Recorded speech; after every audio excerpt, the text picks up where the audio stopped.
I'm genuinely embarrassed at my ignorance, and it's confounding for me that I thought that I was on the side of the party of, truth and America first and patriots and caring about our veterans.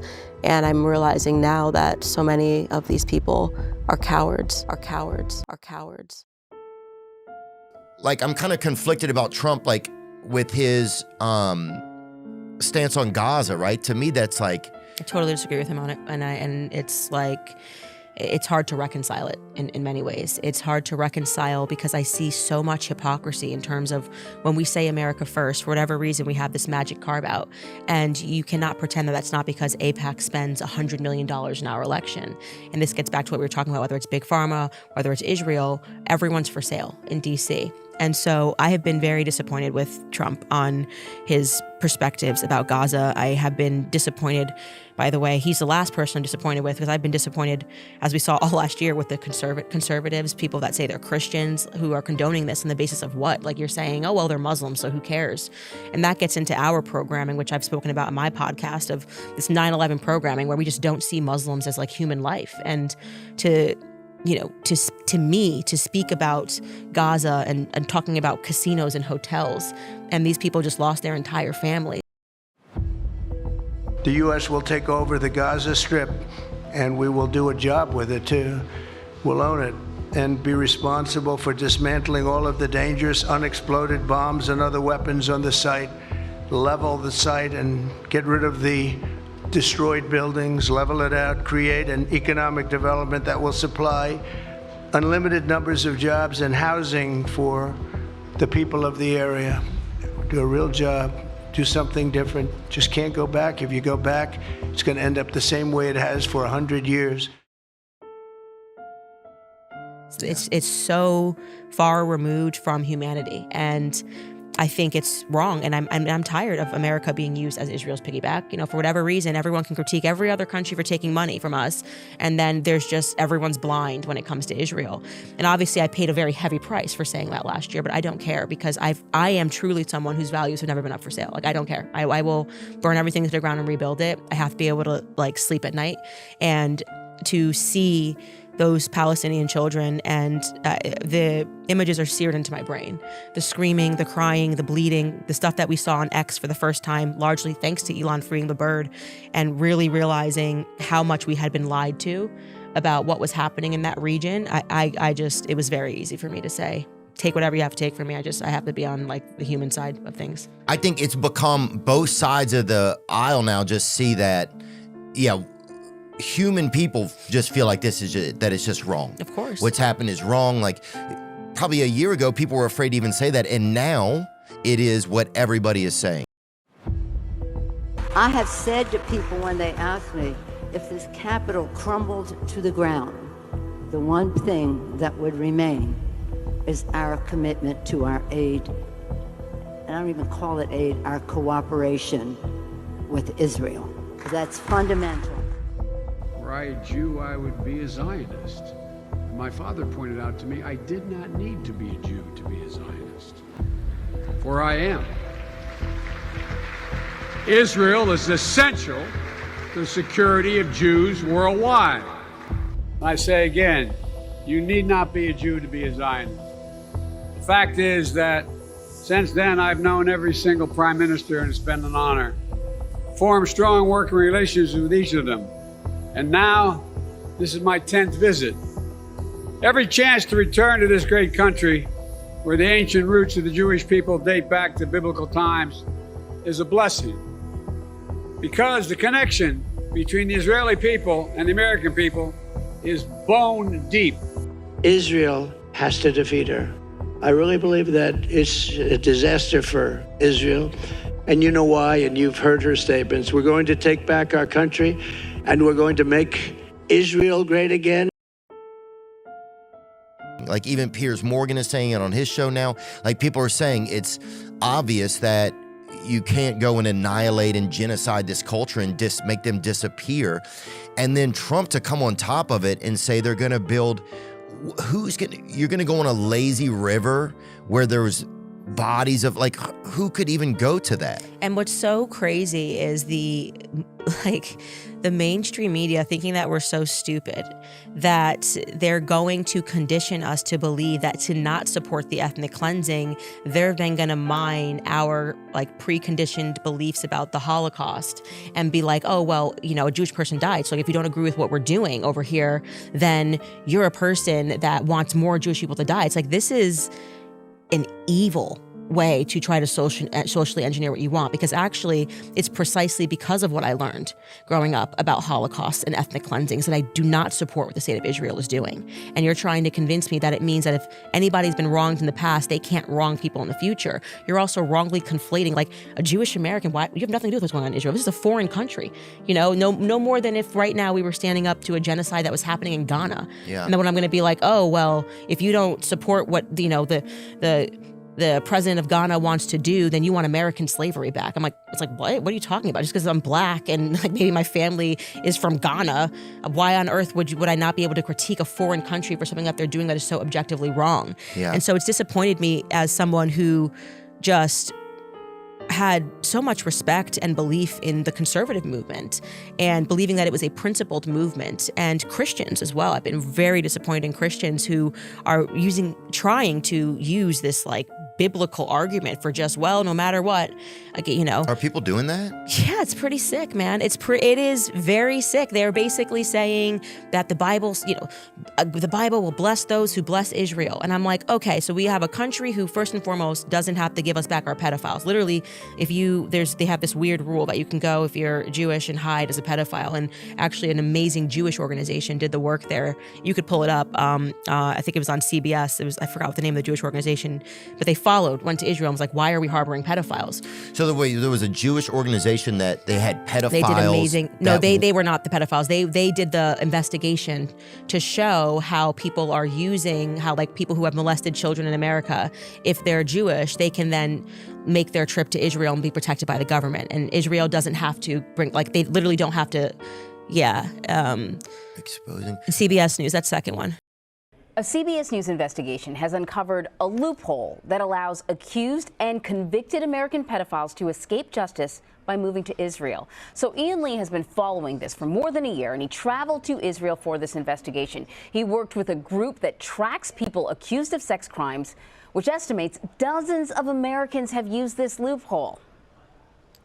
So, you know, he's 6'2". We are on a stakeout looking for this man, Jimmy Julius Caro, 48 years old and wanted on charges of sexually assaulting a 9-year-old girl in Oregon back in 2000 and a 5-year-old girl in Israel in 2001. He's considered dangerous.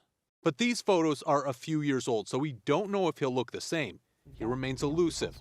Previous attempts to capture him have failed. Obviously, the fear that he would somehow figure out that anyone's looking for him and bolt. He just called his number. Shauna Aronson got a tip that Caro's expected at this clinic near Tel Aviv. Who's going to call the She's police with JCW, Jewish Community Watch, an organization that hunts down accused pedophiles who flee to Israel from the U.S., exploiting a process called law of return, whereby any Jewish person can move to Israel and automatically gain citizenship. The ease with which pedophiles seem able to use this law as an escape route haunts victims like Mendy Hawk, who says he was abused from age 8 by a teacher at an Orthodox Jewish school in Los Angeles. So your classroom is right here. How does it feel being back?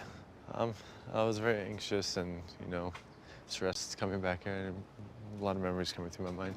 Memories of his alleged abuser, Mordechai Yom Tov, who taught him Hebrew studies when he was just 8 years old. So in the beginning, he would just rub me outside of my pants, and then I would say about 3 to 4 months later, he started going in. Reaching down your pants? Yeah, it's reaching down. Why did you feel like you couldn't tell anyone? I was scared, I was ashamed. I just didn't know what people would think of me with the whole situation. Yom Tov pled guilty in 2002 to sexually abusing and committing lewd acts against 3 other boys. He served jail time, but when he was released, he violated his probation and, according to JCW, fled to Israel with help from individuals within the Orthodox Jewish community. JCW tracked Yom Tov down and confronted him with a hidden camera in Jerusalem, where he admitted to illegally fleeing the United States with help and using a fake passport to enter Israel. I was supposed to stay for 5 years in the same city.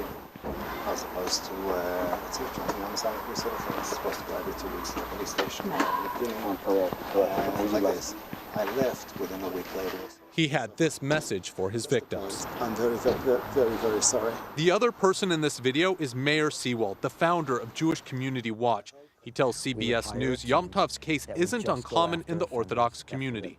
The same thing that's going on in the Catholic Church right now around the world, the exact same thing happens in our community. The rabbis say it's, you know what, he promised he's going to go for therapy, he's never going to do it again. Boom, he's in another community. A few years later, he's at the same thing, and we hear more allegations that the person continued to abuse children. And often, those abusers end up in Israel. As a child, my next guest was used also in worshiping the devil, participated in human sacrifice rituals and cannibalism. She says her family has been involved in rituals for generations. She is currently in extensive therapy, suffers from multiple personality disorder, meaning she's blocked out many of the terrifying and painful memories of her childhood. Meet Rachel, who is also in disguise to protect her identity. My next guest treats ritually abused children in her therapist practice. She feels that the problem is much more widespread than any of us can imagine. Says there's no doubt in her mind that the children and adults that she treats are telling the truth. Tina Grossman, we're glad to have all of you join us here on the show. You come from generations of ritualistic abuse? Yes, my family has an extensive family tree, and they keep track of who's been involved and who hasn't been involved. And it's gone back to like 1700. And so you were right. abused. I was born into a family that believes in this. And this is, does everyone else think it's a nice Jewish family? From the outside, you appear to be a nice Jewish girl. Definitely. And you all are worshiping the devil inside the home? Right. There's other Jewish families across the country. It's not just my own family. Really? And so who knows about it? Lots of people now. I talked to a police detective in the Chicago area, and several of my friends know, and I've spoke publicly before. And so when you were brought up in this kind of evilness, did you just think it was normal? I blocked out a lot of the memories I had because of my multiple personality disorder. But yes, I mean, it's like if you grow up with something, you think it's normal. Mm-hmm. I always thought. So what kinds of things? You don't have to give us the gory details, but what kinds of things went on in the family? Well, there would be rituals in which babies would be sacrificed, and you would have to, you know. Whose babies? There were people who bred babies in our family. No one would know about it. A lot of people were overweight, so you couldn't tell if they were pregnant or not, or they would supposedly go away for a while and then come back. Now, you were telling us earlier that this was that the practice with the Kilroy death was a religion called Palamayombe, which not all people who practice Palamayombe obviously sacrifice. I think what we're looking at is a worship of evil here. Right. Taking normal or standard religions and perverting them to the worship of evil. Right. And I just want to emphasize that you don't have to be Caribbean to do it. No. Yes. The other thing I want to point out, not all Jewish people sacrifice babies. I mean, that's not a very typical thing. I just want to point that out. This is the first time I heard of any Jewish people sacrificing babies.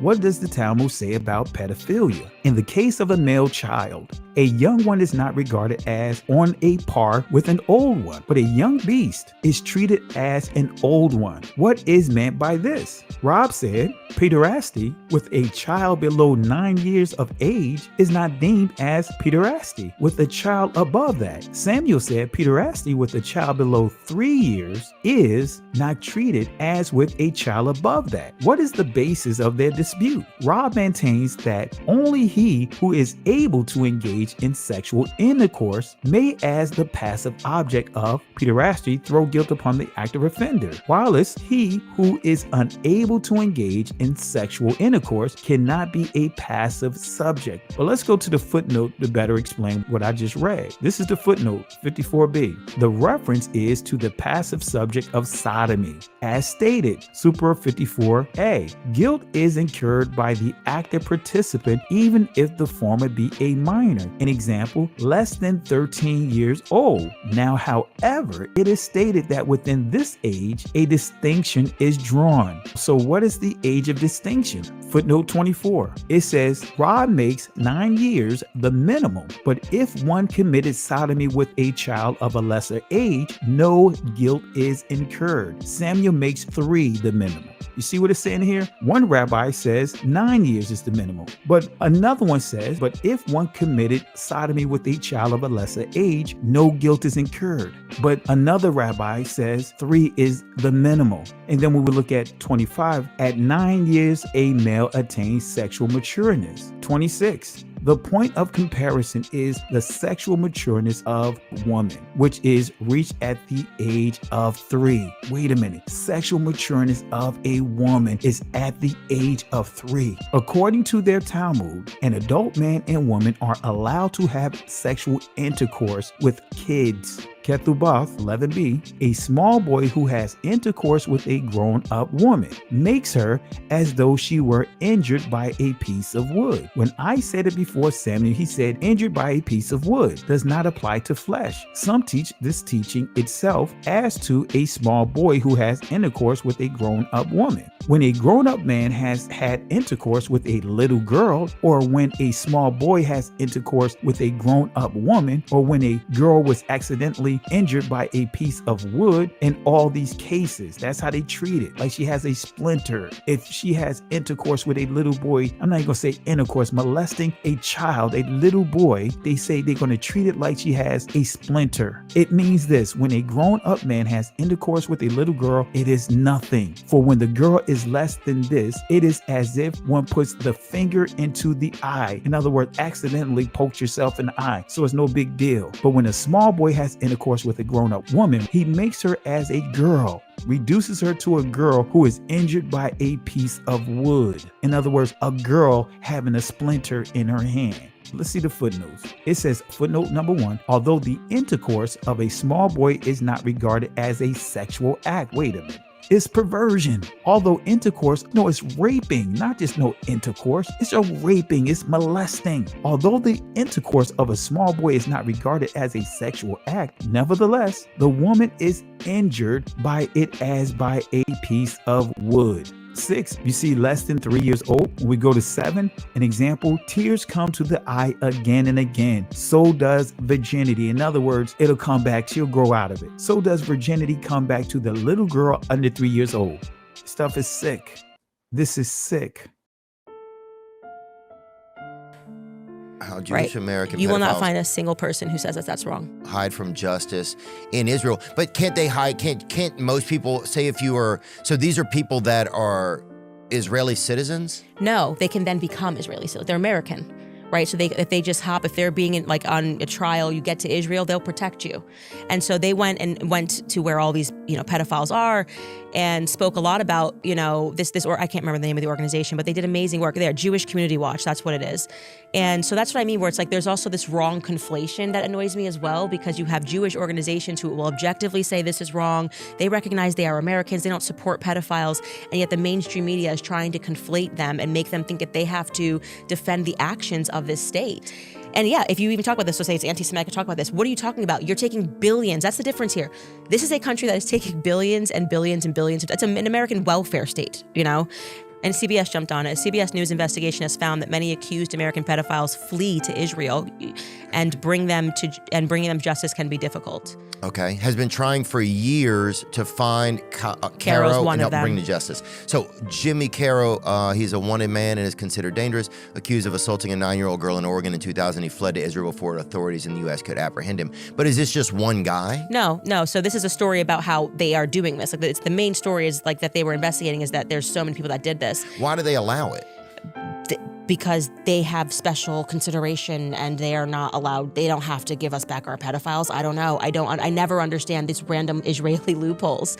And it's ridiculous. And the fact that they can just call people anti-Semitic, like it's just like a sweeping allegation. How dare you notice that this is happening over here? You anti-Semite. And it's like, we have every right to critique this nation because you take money from us, especially, right? That means when we go to work and taxes are being taken away, we're paying to support this. Well, and then we're being gaslit by the media who's telling us that critiquing them in any way is an act of hatred for Jews, which is just such a nonsense. Oh, I don't like that Netanyahu guy, man. I hate him. That guy seems like an evil guy to me, and I think he's seemed like that to most people now because of, mostly I think it's just like nobody wants war or anything, and we're lucky to live in a place where, like Tennessee's not at war with Kentucky, so there's not like the risk every day or night of things flying over, the fence. But I've thought that America is a kind of like a shell company sometimes. Yeah. But maybe it's always just been that way. Like, that's the thing. Like, maybe it's always been that way. Maybe it isn't. I just would like to know what it is, right? So then it's like you can operate within the reality of things. Yeah. But then also people say that, like, well, why do you think there's such a strong relationship between the two countries then? Blackmail. I think blackmail, and I think this is the reason why we don't get to open the Epstein files, we don't get to open the JFK files, and I think it's a form of gaslighting us to pretend that our special friend and ally isn't just and by the way, parking aside America, other countries too, you investigate anything. I'm investigating Brigitte Macron, and Israeli blackmail comes up in Morocco. Israeli blackmail comes up in, so to pretend that we don't know that Israel is involved in blackmail operations is foolish. And again, I think all countries are probably involved in them. And I think that they have been they have gotten it down to a science. And there's no question in my mind that like sexual blackmail is what Jeffrey Epstein was involved in. And I don't know if that means these, people don't know when they go to these parties that the girls are underage, and then it's like, haha, we've got you on tape, whatever it is. And we can even, taking a look at the Diddy case, blackmail, these powerful blackmail operations are definitely operating. And that's actual blackmail too. Yeah, it's true blackmail. If you have hidden cameras and you're capturing people doing drugs and sleeping with underage people. So I think these are blackmail operations, and I think they've been going on for decades in America. I think it was Jeffrey Sachs who spoke really well about that, the history of that on Tucker Carlson's show. And he's Jewish, and that's what I hate about it. It's trying to make Jewish Americans think that they have to defend the country is so ridiculous. I am not required to, if my family goes back to Uganda, I am not required to defend Uganda as a state. I'm sorry, I'm an American, and I think what you're doing is wrong if it doesn't really matter, And you're right to say that it's sort of this circumstance where everybody knows something is going on, and they think they're just going to keep gaslighting us. It's so weird. Like they're just going to go, nothing's going on. Nothing. There's just everybody woke up one day and decided to be Hitler. Like that's what the media is basically accusing us of, for like noticing a lot of dead people, like a lot of dead women and children. And that's failing. And by the way, I think that is the reason. I don't regret them doing that, because it's the reason why podcasts like the mainstream media, this like effort to just keep smearing, libeling people for noticing basic human things. And I don't regret it, because I think it's the reason that trust with them has been fractured. I'm grateful that people no longer believe them. I'm grateful that now people are going to independent podcasts, and when we go on Spotify, you see like Tucker Carlson, Candace Owens. That means that for holding on to just like basic human values and being willing to talk about issues in a way and not pretend that your audiences are stupid and not seeing what you're we've earned their trust, And I don't want to fumble that ball. Like I want to always say, even if I don't know something, and sometimes I can't speak on it, that I don't know everything, but I'm willing to find out before I speak on it, or at least have the conversation and not treat you like you're an idiot and I'm like the authority. Yeah, I just can't learn at a fast rate. That's one of my biggest issues, I think. Speaking about Epstein, right? How do you know he's not just a Jewish guy who was being perverted or whatever, and that he was doing business? Like, there's no real connection that he works for Israel, though. Well, he had passports. Yeah, so, and then it's also his ties to Ghislaine Maxwell, Ghislaine's father, Robert Maxwell. The whole Mossad attended his funeral. He died in very weird circumstances. I don't think even people who are pro-Zionist would deny that he was obviously Israeli-American intelligence. And he had weird passports. I mean, he had like a Saudi Arabian passport, an Israeli passport, an American passport. Oh, he's perving then. And yeah, and under different That's names, the by the way. perv He had circuit, working passports of these different countries with different names. You can't just get that. You know what I mean? You can't just get these passports without being connected to the intelligence services. And it was never made clear why he was so rich. So who was giving him all that money? Was this like black ops, our tax dollars going to give him this illusion of wealth and power so that he would party with all of these billionaires? And yes, you're right. Blackmail operations happen all across the world. I think America, in terms of just how America has been seized, that's the only explanation for how Israel's able to expand with such a small population. And like, somebody has to be fighting their wars. Somebody has to be funding them. We're funding them. So I think we've just become like the piggy bank to them. MAGA family, I was on TikTok Live, and a fellow Trump supporter said that all he needed was my vote. I'll never be part of the MAGA family, and that I'm black, I'll never be accepted, but he just got my vote. Nah, that's crazy. Like, I love MAGA Nation, I love the MAGA family, and that breaks my heart that someone would speak to me like that right after the election, that all I was a vote? Nah, I love all you guys, and I know most of you MAGA family members are not racist, and I love you guys, and I'll keep repping MAGA Nation, Trump 2024, but that really broke my heart that some guy would say that. Extremely heartbroken.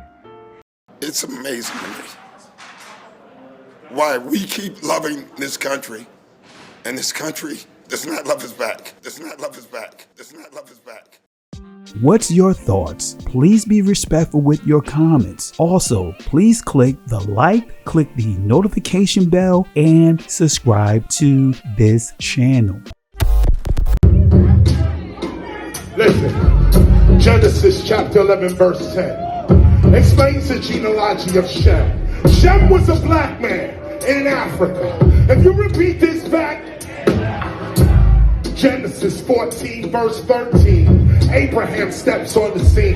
Being a descendant of Shem, which is a fact, means Abraham too was Abraham, born in the city of a black man called Nimrod, grandson of Ham. Ham had 4 sons. One was named Canaan. Here, let me do some explaining. Abraham, Isaac was Jacob had 12 sons. For real, and these were the children of Israel, according to Genesis chapter 10. These were the children of Israel, according to Genesis chapter 10. These were the children of Israel, according to Genesis chapter 10.